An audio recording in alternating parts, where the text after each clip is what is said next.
আর এইবারে যদি আমি ফেল করি আই উইল ব্রেক ডাউন, আর লড়াই করার শক্তি পাবো না। অদ্বিতীয়া, ধূপকে যদি না পোড়ানো হয় তাহলে সে কি সুগন্ধ দেয়? তুমি একটা জিনিস ভেবে দেখো তো অদ্বিতীয়া, তুমি যদি সেদিন কপোতাক্ষর নদীর জলে নিজের স্মৃতি ফিরে পেয়ে যেতে, তাহলে ফুলগ্রামের বাচ্চাগুলোর কি হতো? আমরা তো তাহলে পরদিনে নবদ্বীপ চলে আসতাম, তাই না? খেয়াল করে দেখো অদ্বিতীয়া, তোমার জীবনের প্রতিটা বাধায় তুমি কিছু না কিছু পেয়েছো। এবারের ব্রতটা সম্পন্ন হলে তুমি হয়তো নিজেই বুঝতে পারবে যে এই যে পুলস্তর সাথে তোমার বিয়েটা হলো না, এতে কি তুমি কিছু হারিয়েছো নাকি অনেক কিছু পেয়েছো।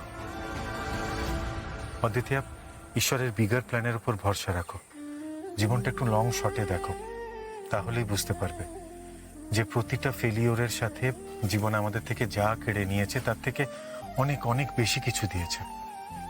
তখন দেখবে মনে আর কোনো দুঃখ থাকে না।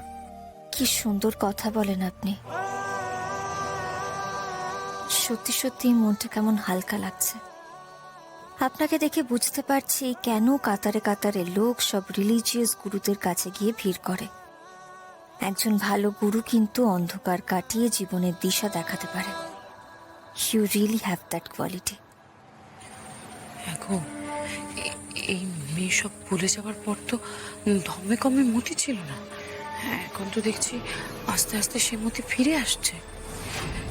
এই বলছি, এখন যদি ভক্তি ভরে ওই ঘর করা নদীর তীরে ব্রতটা করে ফেলে, তাহলে তো ওর সব মনে পড়ে যাবে।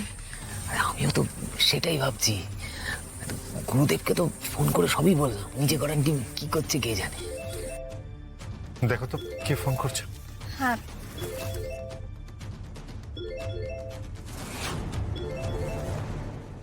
রক্তিম। রক্তিম মানে ওই ছেলেটার এত বড় সাহস আপনাকে ভিডিও কল করছে। দেখি। হ্যালো গোড়াচাঁদ, কি করছো? বেরু করছো? হ্যাঁ, ফুলগ্রামে ভালো ভালো, ঘোরো ঘোরো ঘোরো, খোলা আকাশ, পরিষ্কার হাওয়া খাও। রক্তিম, তুমি ফোন কেন করেছো? ভুলো মন আমার, দেখলে আসল কথাটাই ভুলে গেলাম বলে। এই যে ফুলগ্রামেতে তোমরা আমার বিজনেসটা চৌপাট করে দিলে, আমি তোমাদের বাড়ির শান্তিটা ঠিক কি করে রাখি বলো তো? তাই সেটাও আমি চৌপাট করে দিলাম। তোমার বোন বিন্দুকে তুলে নিয়ে এসেছি।